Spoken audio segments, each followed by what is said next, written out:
आदाब नाज़रीन, मैं सनम एजाज और आप देख रहे हैं पांच का पंच। और पांच के पंच में हम पांच उन बड़ी खबरों को प्रोग्राम का हिस्सा बनाते हैं जो खबरें ज़ेर बहस रही हों, जिन पे कहीं न कहीं चर्चा हुई हो, जो सोशल मीडिया पे ट्रेंड हो रही हो। और अभी तक दुनिया से लेके जम्मू कश्मीर या मुल्क से लेके जम्मू कश्मीर तक की जो पांच बड़ी खबरें हैं उन पे हम बहस करेंगे। तो खबर नंबर एक पांच के पंच में पहली खबर जम्मू कश्मीर से, और जम्मू कश्मीर के लेफ्टिनेंट गवर्नर मनोज सिन्हा ने आज माता वैष्णो देवी मंदिर में हाजिरी दी। खुसूसी पूजा पाठ में उन्होंने हिस्सा लिया, अमन आशनी अमन खुशहाली के लिए दुआ भी की। और यहाँ तृप्ति भोजनालय के साथ साथ यहाँ उन्होंने खाने पीने की सहूलियात का जायजा भी लिया। यहाँ भोजनालय का उन्होंने इफ्ताह भी किया। और यहाँ पे एक बड़े इस जहाँ पे भोजनालय बनाया गया है वहाँ पे उन्होंने बताया कि अच्छी खासी तादाद में यात्रियों को खाना बैक वक्त खाने का मौका जो है वो फराहम किया जाएगा। बताते चलें माता वैष्णो देवी मंदिर में अकीदतमंदों की एक बड़ी तादाद आती रहती है। कोविड के दौरान लगभग 5 महीने में माता वैष्णो देवी शायद तारीख में पहली बार भी बंद हुई थी, और उन 5 महीनों के बाद पिछले साल 91 लाख से जायद, पिछले सारे रिकॉर्ड तोड़ते हुए 91 लाख से जायद यात्रियों ने पवित्र जो यहाँ पे है यहाँ पे दर्शन किए थे। और सरकारी सतह पे भी यहाँ बड़े अच्छे खासे इंतजाम किए गए हैं, और उन्हीं सरकारी सतह पे अब यहाँ पे रोपवे भी शुरू किया जा रहा है, और अगले 3 सालों तक आज बताया गया कि वो भी मुकम्मल हो जाएगा। और नए ज़माने की टेक्नोलॉजी के साथ साथ नए इंफ्रास्ट्रक्चर को यहाँ पे रखा गया है। जम्मू कश्मीर के लेफ्टिनेंट गवर्नर मनोज सिन्हा आज यहाँ मौजूद रहे। खुसूसी पूजा पाठ में उन्होंने शमूलियत की और जम्मू कश्मीर से लेकर मुल्क की अमन आशनी के लिए दुआ भी उन्होंने की।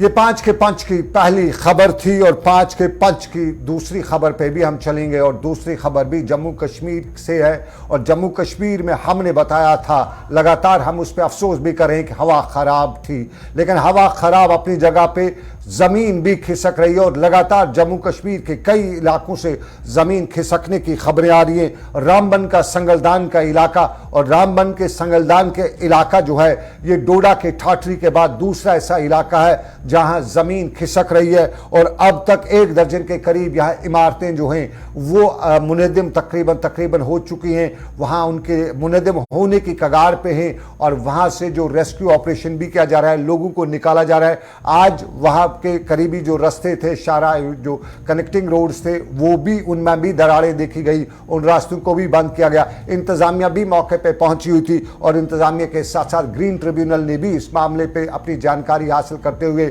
जम्मू कश्मीर की सरकार को अहकाम दिए हैं कि नेशनल ग्रीन ट्रिब्यूनल ने जम्मू कश्मीर की सरकार को बताया है कि एक आला सतही कमेटी जो एक्सपर्ट्स पे मुनहसर हो, जम्मू कश्मीर की चीफ सेक्रेटरी की सरबराही में इस पे बनाई जाए, और बाज़ाब्ता तौर पे डूज एंड डू नॉट्स के हवाले से भी जम्मू कश्मीर की आवाम को एक तरफ बाखबर किया जाए। साथ साथ में ये जानकारी भी दी जाए कि आखिर क्या वजह है कि जम्मू कश्मीर के संगलदान के इलाके में ज़मीन खिसक रही है। संगलदान के इलाके में बहुत से लोग इल्ज़ाम लगा रहे हैं कि ज़मीन खिसकने का मामला असल में आस पास के कुछ इलाकों में जो शाहराहों पे काम हो रहा है, टनलिंग वगैरह हो रही है, उसकी वजह मुकामी लोग बता रहे हैं। ताहम एक्सपर्ट्स अभी तक किसी भी हतमी राय पे नहीं पहुंचे हुए हैं। संगलदान जम्मू कश्मीर के रामबन जिले में पड़ता है, और रामबन के डिस्ट्रिक्ट डेवलपमेंट कमिश्नर भी आज मौके पे पहुंचे हुए थे। यहाँ जो लोग निकल रहे हैं या निकाले जा रहे हैं उनके लिए रिहैबिलिटेशन सेंटर्स भी कायम किए गए हैं। साथ साथ में सरकार प्रीफैब टेंट्स भी उन्हें फराहम कर रही, प्रीफैब स्ट्रक्चर्स भी उन्हें फराहम कर रही है, ताकि इस मुसीबत की घड़ी में वो किसी और मुसीबत का शिकार न हो जाएं। ये जम्मू कश्मीर के संगलदान की खबर आपको बताते चले। संगलदान से पहले ही कल रात को ही जम्मू कश्मीर के गांदरबल के इलाके में भी ज़मीन खिसकने का वाक़ा पेश आया था, और वहाँ भी इसी तरफ से महामारी पैदा हुई है। और इससे पहले मैंने जिस तरह पहले बताया कि डोडा ठाठरी के इलाके में भी एक पूरे का पूरा गांव जो है वहाँ पे भी ज़मीन धंसने के वाक़ात पेश आ रहे हैं। आखिर वजह क्या है? लोग अपने अपने तरीके से इस पे बात करते हैं, लेकिन एक्सपर्ट्स अभी किसी हतमी नतीजे पे नहीं पहुँचे हैं, और जिसका सभी को इंतज़ार है। पांच का पंच की तीसरी खबर, जम्मू कश्मीर में छापेमारी। और जम्मू कश्मीर की छापेमारी, एसआईयू की छापेमारी आज भी जारी रही।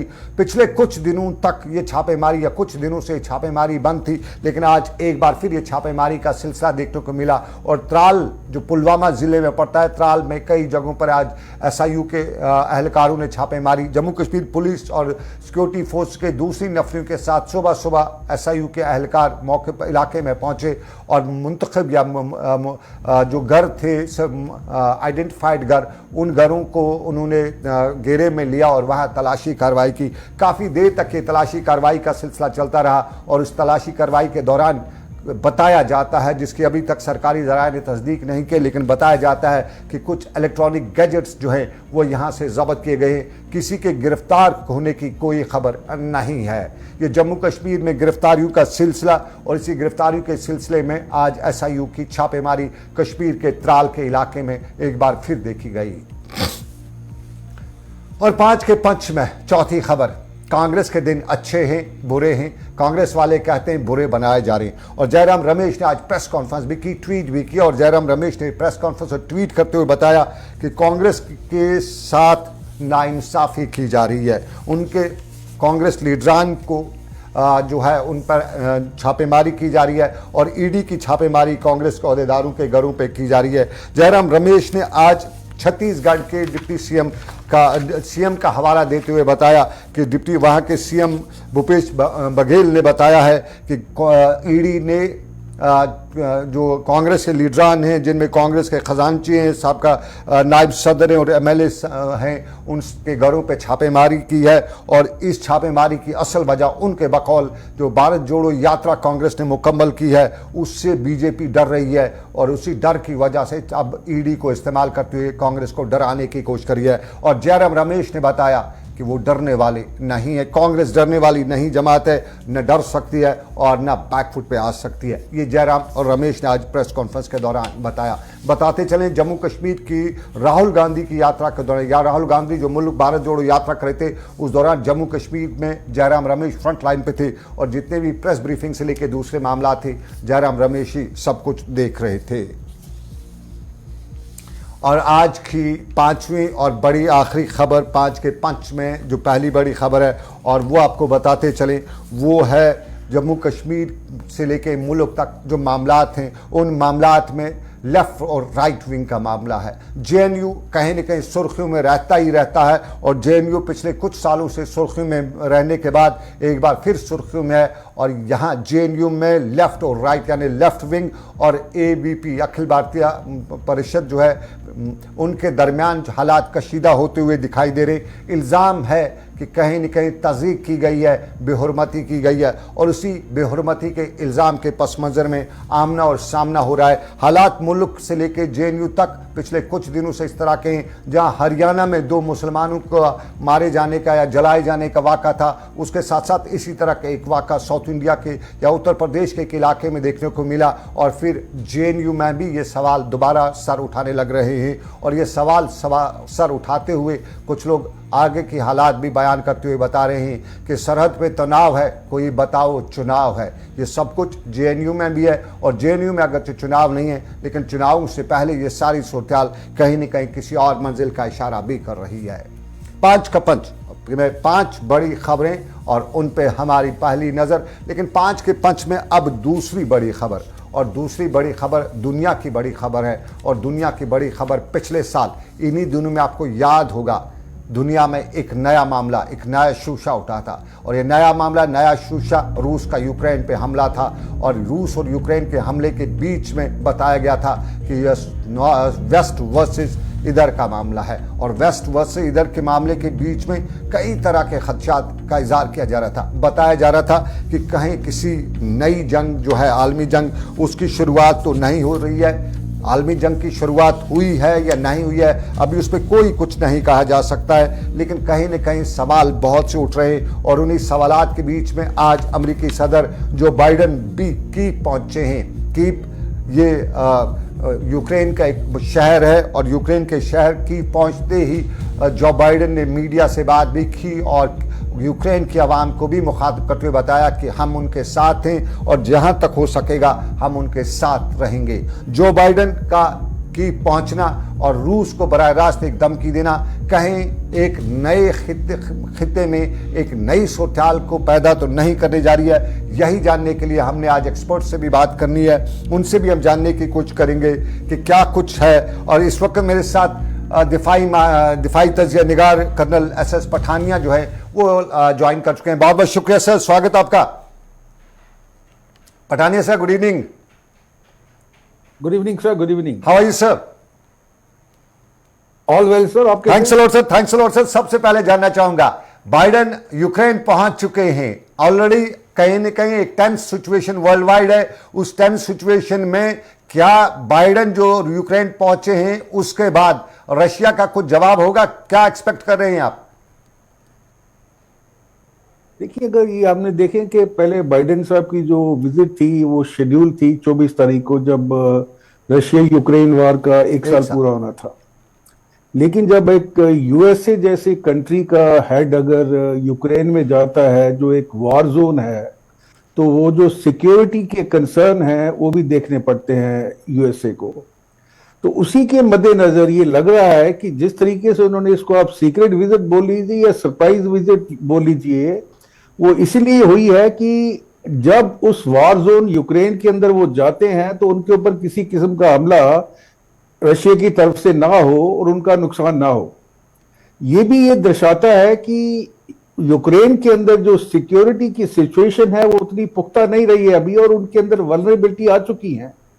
और अगर हम रशिया की बात करते हैं, उसके साथ उनकी जो KGB जो उनकी खुफिया एजेंसी है, बहुत ही शक्तिशाली एजेंसी है, तो उनके लिए कोई बड़ी बात नहीं है कि वो पता कर लें कि पुतिन के साथ येलेंस्की की मुलाकात कब होगी, जो बाइडेन के साथ, और उसके अंदर ह्यूमन इलेक्ट्रॉनिक और सैटेलाइट जो सिक्योरिटी या इंटेलिजेंस है उसका यूज करके उनके ऊपर कोई घात लगा के हमला किया जाए। ये सारे कंसर्न जो है ये सिक्योरिटी रिलेटेड कंसर्न है। अभी बात आती है कि एक साल की लड़ाई के बाद USA नेटो कंट्रीज को लीड कर रहा है, तो उनके लिए भी ये जरूरी बनता है कि वो अपनी सॉलिडेरिटी जो है उनके साथ दिखाएं और उनको ये एश्योर करें कि अगर लड़ाई आगे चलती है तो उसमें नेटो कंट्रीज और USA उनका पूरी तरह से उनकी मदद करेगा, हथियार में, पैसे के साथ, मिसाइल के साथ, ड्रोन के साथ। मेरा एक सवाल है, वार जोन में US प्रेसिडेंट आते हैं और अगर रशिया कोई मिसाइल अटैक कर देता है US प्रेसिडेंट पे, उनके उस सारे पे, वो बाद में ये भी कह सकता है कि वार जोन था, मैंने तो अटैक करना ही था, मैंने मुझे थोड़ा इसको डायरेक्ट निशाना बनाया। तो एक लाइफ थ्रेट भी था इसका बाइडेन का। इस सारे में वहां पहुंचने की हिम्मत करना, ये भी तो कुछ है, कुछ कहने वाली कहानी है, या कहीं न कहीं कोई समझौते की गुंजाइश भी निकल रही है कि रशिया ने इस तरह की कोई भी एक्टिविटी नहीं करनी है, उसको पूरा पैसे ही देना है बाइडेन को? देखिए, आजकल मिसाइल का आप बिल्कुल ठीक कह रहे हैं एजाज साहब कि सबसे जो मेन कंसर्न था वो था प्रेसिडेंट की सिक्योरिटी का, क्योंकि दुनिया के सबसे बड़ी महाशक्ति के प्रेसिडेंट के ऊपर अगर अटैक होता है, वो बात की बात है कि कौन उसकी रिस्पॉन्सिबिलिटी ले सकता है। अभी मिसाइल के ऊपर तो ये लिखा नहीं होता, रशिया कल को कह सकता है कि मैंने मिसाइल नहीं लॉन्च किया, किसी और ने लॉन्च कर दिया, और उसके अंदर कोई फोरेंसिक वाले आएंगे, कुछ पता नहीं चलेगा, क्योंकि इस तरह की जो मिसाइल्स है वो किसी कंट्री के पास भी है। वो मान लीजिए ईरान की कोई मिसाइल वहां पे यूज कर लेता, तो सबसे जो ज्यादा कंसर्न था वो उनकी सिक्योरिटी का था, और उसी के नजरिए को उन्होंने मद्देनजर रखते हुए उन्होंने अपनी विजिट जो है इसको एक सीक्रेट या सरप्राइज विजिट के नाम दिया है। और उसके बाद ये जो एश्योरेंस दे रहे हैं, देखिए समझौता अभी है कि ये विजुअलाइज किया जा रहा है कि रशिया अपना जो ऑफेंसिव है, जैसे जैसे सर्दी खत्म होती जाएगी उनके ऑफेंसिव के अंदर तेजी आएगी, क्योंकि ये रशिया के हित में नहीं है कि इस वॉर को वो ज्यादा प्रोलॉन्ग करेंगे, so they will go for a decisive strike. ये अभी डिसाइसिव स्ट्राइक के अंदर यूक्रेन की अपनी जो दिफाई शक्ति है वो किस हद तक जा चुकी है या खत्म हो चुकी है, ये येलेंस्की और USA को पता है कि अभी कितना ज्यादा वो लड़ सकते हैं। देखिए, कहावत है कि लड़ाई के अंदर या युद्ध के अंदर गन मैटर नहीं करती है, गन के पीछे जो आदमी खड़ा है या सोल्जर खड़ा है वो मैटर करता है। और इस समय जो यूक्रेन के सोल्जर्स हैं वो कितने रह चुके हैं, उनकी जो मोरल कितना आई है, उनका मोटिवेशन कितना आई है, और जिस तरीके का डिवास्टेशन और इकोनॉमिकल डिजास्टर यूक्रेन में अभी हो रहा है, और जिस तरीके की उनकी कैजुअलिटी हुई है, तो वो भी ये दिखा रहा है कि वो ज्यादा देर तक अभी टिक नहीं पाएंगे अनलेस नेटो कंट्री और यूएसए अपने बूट वहां पे उतारता है, अपने जहाज वहां पे अपने पायलट के साथ करता है, तो अदरवाइज उनका ज्यादा देर टिक पाना मेरे को बहुत ज्यादा मुश्किल लग रहा है। चलिए, मैं लास्ट पे एक संक्षेप में आपसे जानना चाहूंगा, इन एक साल में क्या पाया दुनिया ने और खोया क्या, वो तो सब जानते हैं, लेकिन इन नियर फ्यूचर कुछ लोग ये भी कहते हैं कि this is the beginning of a new world war. ये क्या लंबे खिंच सकती है और वर्ल्ड वार किसी वक्त शुरू हो सकती है? देखिए, अगर ये वर्ल्ड वार के अंदर शुरू होगी तो उस समय सबसे ज्यादा जरूरी है कि न्यूक्लियर वॉर शुरू हो। और रशिया ने हमेशा ये थ्रेटन किया है कि अगर आप मेरे ऊपर दबाव डालने की कोशिश करेंगे तो मैं हेजिटेट नहीं करूंगा कि मैं न्यूक्लियर ऑप्शन को यूज करूं। और अदरवाइज ये वार, आप ये मान के चलिए कि रशिया ने एक किस्म की मॉरल असेंडेंसी गेन कर ली है यूएसए और नेटो कंट्री के ऊपर, और वो बहुत ज्यादा एश्योर्ड है कि न्यूक्लियर वॉर वाली सिचुएशन नहीं आएगी, क्योंकि अगर ये होता है फिर देखिए चाइना कूद पड़ेगा, ईरान कूद पड़ेगा, पूरी। So it's just like a cold war हम इसको ले जा सकते हैं। बहुत बहुत शुक्रिया, कुछ राब्ता हमारा खत्म हुआ कर्नल एस पठानिया साहब के साथ। बहुत बहुत शुक्रिया सर, थैंक यू। जिस तरह के दुनिया एक बड़े तूफान के पेशखीमा है, और इस तूफान में कहा जाता है कि अगर जरा सी चूक हो गई तो दुनिया में न्यूक्लियर वार भी छिड़ सकती है। लेकिन न्यूक्लियर वार छिड़ेगी तो बचेगा कौन, ये भी सवाल होगा। कौन बचेगा? कयामत का कहीं वही लफ्ज़ा तो नहीं होगा, वही लम्हा तो नहीं होगा, ये भी कहानी फिर सही। लेकिन अभी की आज की कहानी में जम्मू कश्मीर के हालात, और जम्मू कश्मीर के हालात में सरकारी दफातर हों या गैर सरकारी दफातर, और उसके बाद सरकार की ज़मीन हो या गैर सरकारी ज़मीन, लेकिन उस सारे मामला पे कहीं न कहीं खामोशी छाई थी। लेकिन आज खामोशी उस वक्त टूटी जब जम्मू में पैंथर्स पार्टी के दफ्तर को सील किया गया। जम्मू में पैंथर्स पार्टी के दफ्तर को जो स्टेट डिपार्टमेंट है उन्होंने सील किया, और यहाँ पे पैंथर्स पार्टी के लीडर ने इल्ज़ाम आयद करते हुए बताया कि सरकार जो है, सरकारी दफातर जो है, इनका जो है बहुत से पार्टीज़ को दिया हुआ है, एमएलएज को दिया है, लेकिन सिर्फ जो अपोजिशन के लोग हैं, जो सरकार से अपोजिशन करते हैं, उन्हीं को तंग तलब किया जाता है, ज़ोर ज़बरदस्ती की जाती है। हरीशदेव सिंह वो पहले पैंथर्स पार्टी में थे, उसके बाद पैंथर्स पार्टी छोड़ के आम आदमी पार्टी में चले गए थे, लेकिन लगभग इसी हफ्ते उन्होंने वापस पैंथर्स पार्टी ज्वाइन किया है, और उन्होंने आज इस पे अपना रद्दअमल भी जाहिर किया। जम्मू में उन्होंने मीडिया से बात भी की, और जम्मू में मीडिया से बात करते हुए उन्होंने क्या कुछ बताया हम आपको दिखाते हैं।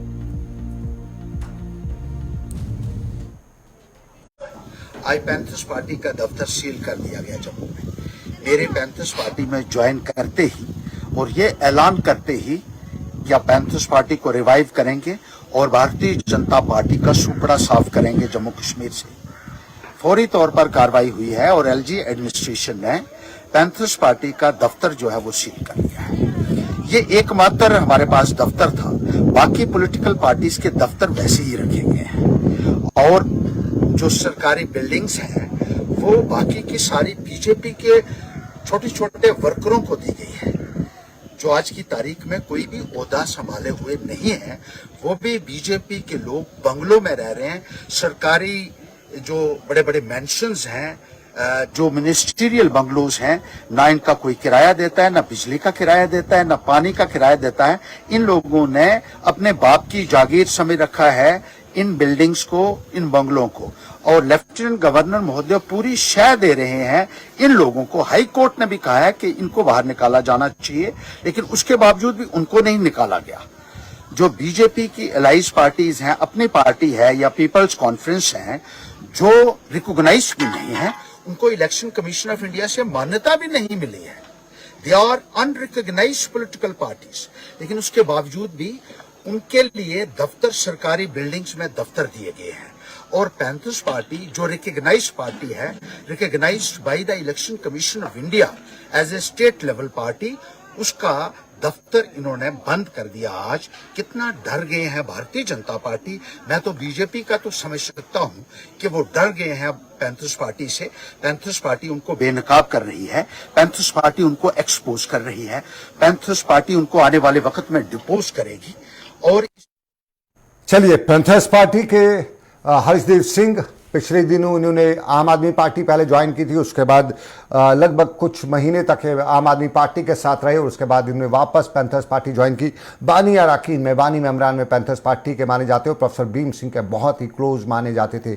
उनके राइट और लेफ्ट हैंड में पैंथर्स पार्टी के मिस्टर हर्षदेव सिंह माने जाते थे और जम्मू में आज मीडिया से बात करते हुए थे कि मैंने जैसे वापस ज्वाइन किया बीजेपी डर गई और बीजेपी की कोशिश। और एक बात उन्होंने कह डाली कि जो भी अनरिकग्नाइज्ड लोग हैं, अनरिकग्नाइज्ड पार्टीज हैं, उनको सरकारी दफातर में क्वार्टर्स जगह दी जा रही है, सब कुछ दिया जा रहा है, लेकिन जो रजिस्टर्ड हैं उनका साथ इस तरह का किया जा रहा है। रितिका राजपूत से हम कोशिश करेंगे जम्मू जुड़ने की, जानेंगे जम्मू में आम लोग इस पर क्या तासुर है। जम्मू में रितिका ज्वाइन कर चुके हैं मेरे साथ फोन लाइन पे। बहुत बहुत शुक्रिया रितिका आपका ज्वाइन करने के लिए। जरा बताइएगा क्या कहते हैं जम्मू में। पैंथर्स पार्टी वाले कहते हैं कि हमसे बीजेपी डर के ये सब कुछ करिए, लेकिन आम जनता में इस पे कोई चर्चा हो रही है क्या? जी बिल्कुल, आपको बता दें कि नेशनल पैंथर पार्टी जो है वो आम जनता की काफी पसंदीदा पार्टी रही है। तो ऐसे में हर्षदेव सिंह की जो वापसी हुई थी अपनी पैंथर पार्टी में, इसको लेके आम जनता में काफी खुशी की लहर थी। परंतु आज जो पार्टी ऑफिस में ताला जड़ दिया गया स्टेट डिपार्टमेंट की तरफ से, उसको लेके काफी समर्थकों में रोष देखने को मिला और उनके समर्थकों के द्वारा रोष प्रदर्शन भी हमें सड़कों पे देखने को मिला, जिसमें ये सवाल उठाया जाता है कि आखिरकार पार्टी ऑफिस में ताला क्यों जड़ दिया गया, आखिरकार क्या कुछ वजह नहीं है जिनको ध्यान में रखते हुए ये बिना किसी नोटिस के, बिना किसी इन्फॉर्म किए हुए इस पार्टी ऑफिस को बंद करने का काम कर दिया गया। रितिका, दफ्तर को बंद कर दिया गया, लोगों में रोष है। ओवरऑल जम्मू में ये सिचुएशन है, ये कश्मीर में भी है। बहुत बहुत शुक्रिया आपका ज्वाइन करने के लिए। रितिका राजपूत हमारी सहयोगी जम्मू से पूरी तरह से अपडेट कर रही थी। लोगों में रोष है, यानी लोगों में थोड़ा गुस्सा भी है, खासतौर पे जो पैंथर्स पार्टी के हिमायती हैं उनमें गुस्सा है और वो बता रहे हैं कि आखिर क्यों ऐसा हो रहा है, उन लोगों से क्यों नहीं छीना जाता है, उन लोगों से क्यों नहीं सरकारी इमलाक को खाली कराया जाता है जिनका बेस नहीं है, जो रजिस्टर्ड नहीं है, जबकि जो रजिस्टर्ड पार्टीज हैं और लीडरशिप है उनसे सब कुछ किया जा रहा था। हरदेव सिंह बता रहे थे बीजेपी डर रही है, लेकिन बीजेपी की डरने की बात नहीं है, बात एक और भी है और वह है कज़िया ज़मीन। और इसी कज़िया ज़मीन पर जम्मू कश्मीर में बहुत से लोग अलग अलग तरह की राय दे रहे हैं। 2-4 दिन से डोजर रुक पड़ा है और इस डोजर के रोकने का सहरा हर कोई अपने सर ले रहा है। हर कोई बता रहा है कि मैंने बात की तभी सरकार ने, हर कोई बता रहा है कि मैं दिल्ली गया तभी सरकार ने बोला, हर कोई बता रहा है कि मैंने चिट्ठी लिखी। आजकल तो बहुत से लोग ऐसे भी हैं जो गली नुक्कड़ के भी लोग उनको नहीं जानते हैं, लेकिन वो भी बताते हैं कि जब उनकी जो पंच लगती है, वहाँ पे पंचायत लगती है, तो अपने गली मोहल्ले में बताते हैं, फेंकते रहते हैं कि हमने ऐसे किया और दिल्ली मजबूर हो गई, डोजर रोक दिया। लेकिन फारूक अब्दुल्ला ने आज इस पर स्टेटमेंट दिया।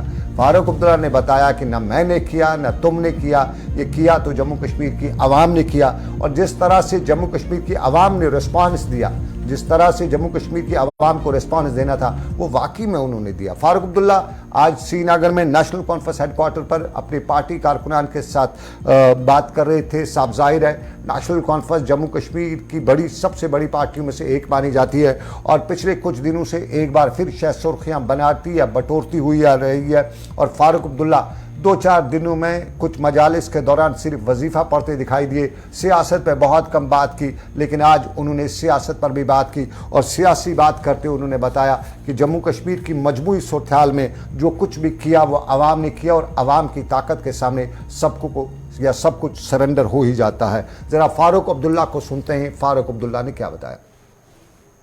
देखिए, ये लोगों के जोर से हुआ, अगर लोगों ने शोर नहीं किया होता तो ये वो लोग और तोड़ते जाते। यह है लोगों की आवाज़। लोगों को याद रखना चाहिए कि उनकी आवाज़ जब इकट्ठे उठेगी तो हिला देगी हुकूमत। समझा नहीं? तो देखिए सरकार का वो कितना लाते हैं, कितना काम करते हैं, उनका कुछ नहीं है। चलिए, फारूक अब्दुल्ला को आपने सुना ये अवाम ने रोका है, अवाम की वजह से रुका है। बहुत से लोग हैं वो बता रहे हैं कि हम ना होते तो ऐसा होता, हम ना होते तो वैसा होता। ताहिर चौधरी साहब मेरे साथ मौजूद हैं। बहुत शुक्रिया ताहिर साहब, बीजेपी से आप हमारे साथ ज्वाइन कर चुके हैं और सीनियर लीडरान में बीजेपी के शुमार होते हैं। ज़रा शुक्रिया आपका ज्वाइन करने के। फारूक अब्दुल्ला का आपने स्टेटमेंट सुना, लेकिन मैं ज़रा और चीज़ जानना चाहता हूँ। बहुत से लोग कहते हैं कि ये हमने किया, ये हम न होते तो ऐसा होता, हम न दिल्ली चिट्ठी लिखते तो ये होता।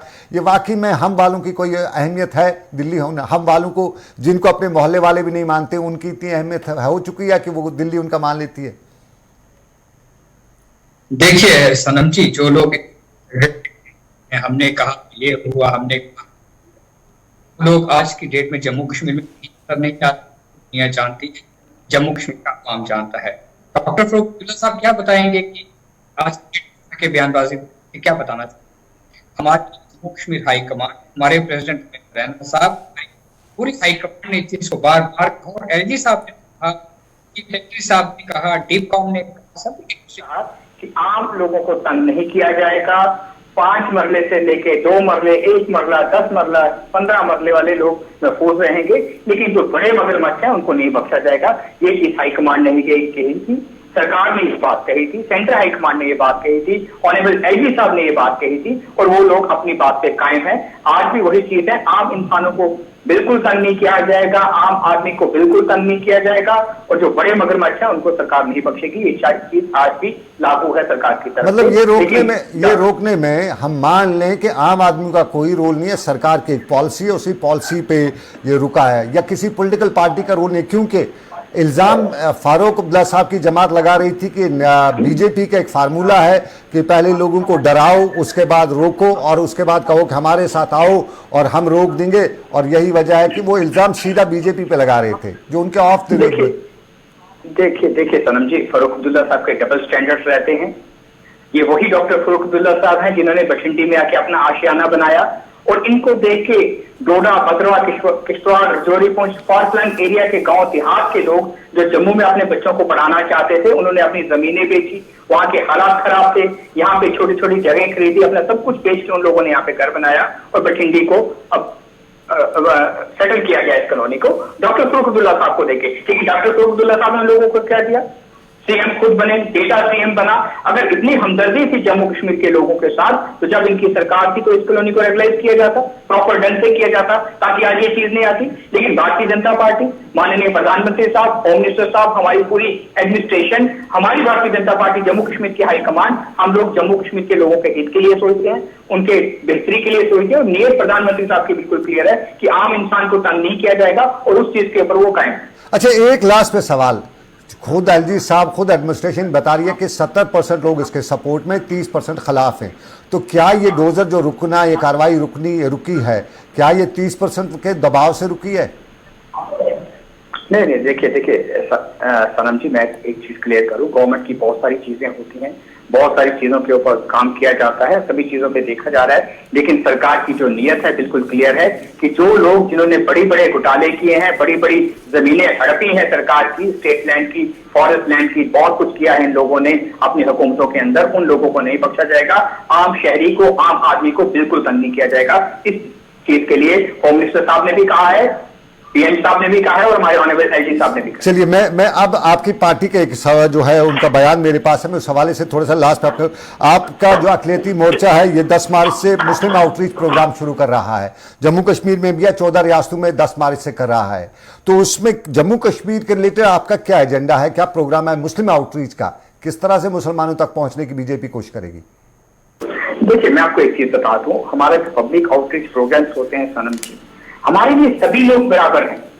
बार बार अपोजिशन के लोगों को बहुत सारी प्रॉब्लम्स हैं उंगली उठाने की, हमारे लिए, भारतीय जनता पार्टी के ऊपर, हमारी सरकार के ऊपर, लेकिन हमारी जितनी स्कीम्स हैं, जितनी योजनाएं हैं सरकार की, सेंट्रल गवर्नमेंट की, जब हमने सिलेंडर बांटे, जब हमने लोगों को आशियाने दिए, जब हमने बहुत कुछ किया, हमने उस टाइम पे ये नहीं देखा कि ये सीता का घर है या ये सुरैया का घर है, ये रजिया का घर है, ये किसी और पूनम का घर है। इस तरह की चीजें हम लोगों ने नहीं देखी। जिसका घर आगे आया उसको वो चीज देगी।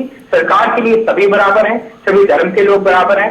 जो लोग इन चीजों पे रिश्ते पे उंगलियां उठा रहे हैं, कहीं ना कहीं अपनी सियासी रोटियां देखने के लिए उनको ये चीजें नजर आती हैं, तो इस तरह की चीजें की जाती हैं। चलिए, बहुत शुक्रिया आपका ताहिर चौधरी साहब, बीजेपी के सीनियर लीडर मेरे साथ मौजूद।